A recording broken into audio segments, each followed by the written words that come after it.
Si on doit tirer un bilan, on voit que pour l'instant le trafic a repris et donc finalement le but initial qui était de transformer un trafic de voirie plutôt en un espace public approprié notamment par les piétons, ce but est moins atteint actuellement qu'il ne l'était peut-être dans les premiers jours.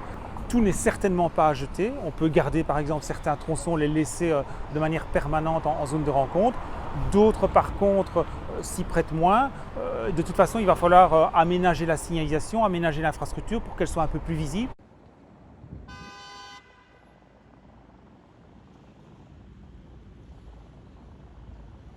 Pour qu'une zone de rencontre soit vraiment efficace, pour qu'elle porte ses fruits, il faut qu'elle soit bien visible et donc il faut créer un effet de porte à l'entrée.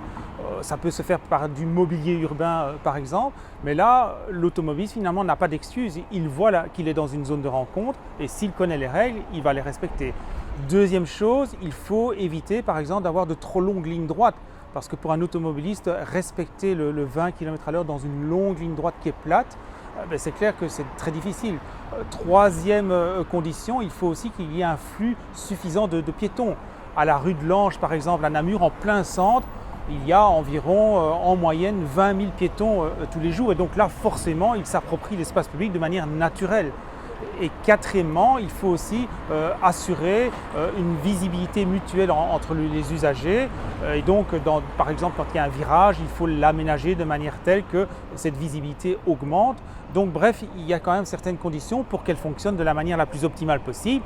Soulignons néanmoins que la zone de rencontre bruxelloise a été prise en urgence parce qu'il y avait une situation sanitaire d'urgence qui faisait que dans certains quartiers, les trottoirs étaient pris d'assaut entre guillemets par les gens qui faisaient la file pour un magasin et que donc les piétons qui cheminaient sur ces trottoirs devaient marcher sur la rue. Donc c'est la raison d'être de cette zone de rencontre.